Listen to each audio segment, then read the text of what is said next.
Jesus is like us in all things but sin. Jesus bore our flesh. Jesus went through our human journey.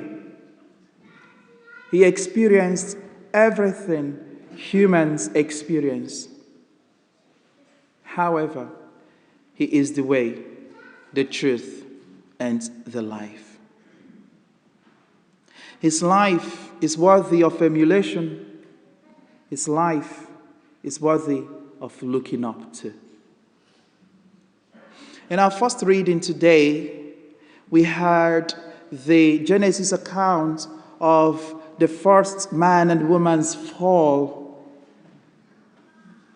Adam and Eve. Now, this morning, I was at Kilcoy Castle, and Mark Mencken, while I just got there, we had a discussion, and one of the words during our discussions he used was, we get everything that we forget their use, that we forget the origin. We get everything that we forget their use and that we forget the origin. Adam and Eve were given everything. Adam and Eve were provided everything they needed, even more than they needed. The lands were so tilled and okay for them, the fruits we are growing. They lacked no food, no energy, no water, no light. They lacked nothing. They had everything at their beck and call. But that one thing that they should not go to, that one thing that they should not do, they tend to long the most. That is what humanity is all about. That one thing you tell a child not to do, that the child wants to do more. Of course, they begin to ask you why. And if you're unable to provide a very good answer, that's your case, because they're going to do it.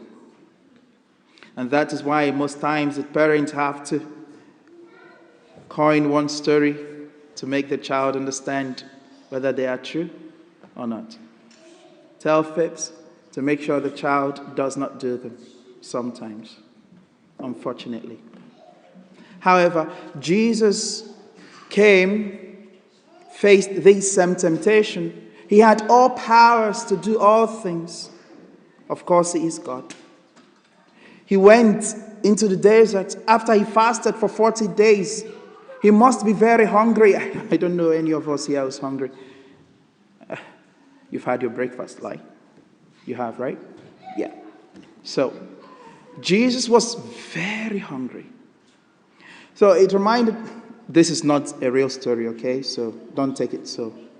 So I felt like one day I had wanted to fast. It's not a real story, so bear that in mind, okay? I wanted to fast from 6 to 12, and then I woke up early in the morning, and then the next thing I heard from the kitchen, you know, the house here is just like you wake up, you come out, that's the kitchen. The next thing I heard from the kitchen is the sound of the onions in the oil, you know, that sound, shh. And then the sweet aroma that comes from that particular oil with the egg going inside and every other thing pouring in.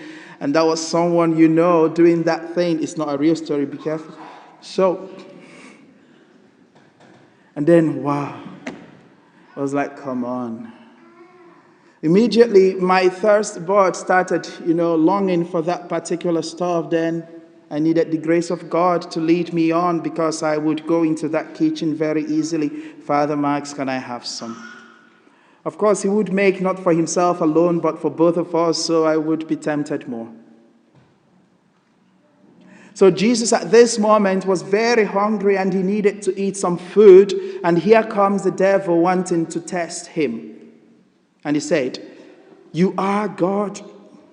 You don't need anybody to provide you food. Turn the stones to become bread so that you can eat.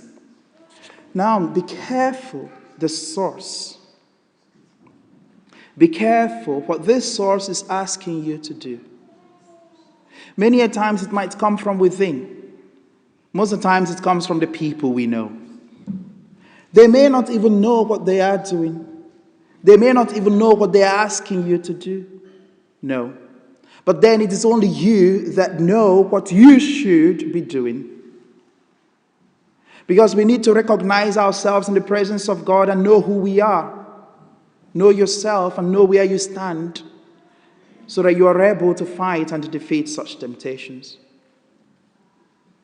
It may be that friend who calls you on a Sunday where you should be going to a church for that very good birthday party. It may be that job that gives you more money and you decide, oh, I need to do this job because it provides me more money, therefore I don't need to go to a church. You may have decided, I'm going to church once this week, and that day you should be going to church. You decide, oh, the company calls you, there is a job that pays more. Would you like to take it up? Oh, God, I'm sorry, I should take this job. There is always something very enticing, very sweet, very beautiful that attracts us.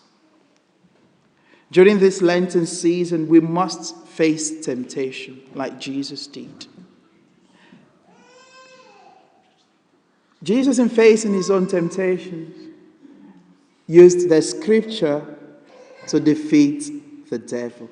Jesus said to him, the scripture says, man shall not live by bread alone. And do you know what the devil did? The devil said, oh, you think you know the scripture? I know the scripture more than yourself. Now, and I quote the scripture back. Now, the Bible said, if you fall down from here, the angels will take charge over you. In Psalm 91 from verse 10 to 11.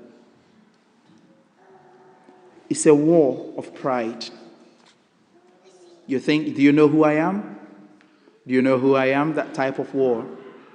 I am the devil. I tempted Adam and Eve and they fell. I can tempt you and you fall. Let's go. Jesus quoted the scripture back. The scripture says, you shall not tempt the Lord your God. Friends, how much do we know the scriptures? How much are we fortified to fight against temptation? It's very important. However, the devil came back again. Okay, let's go. The war of pride. Upon the parapet of a temple, the devil asked Jesus to bow before him. Bow before me. And I will give you all these things. Like, wow. Wow. Wow. I'm going to have all the things I need. If I should just simple bow. Come on, what's that? Bow. You understand? That's how temptation comes. It tells you what's there. The demon told Adam and Eve, come on, what's there? Just eat it. It's just food. But then it has great thing that comes with it. What's there? Just bow and you have everything. Forgetting that Jesus is God and in him, through him we live, through him we move, through him we have our being. I'm very sorry I may be taking a long time. Remember, we did not say the Gloria. So, forgetting whom Jesus was. So do not forget yourself. If others forget whom you are, if others forget your identity as a Catholic Christian, do not forget. Remind them who you are. And look at what Jesus said to him. Be off, Satan. So at this moment, you begin to remember whom Jesus also said, go behind me. Who was that? Who was that? Peter.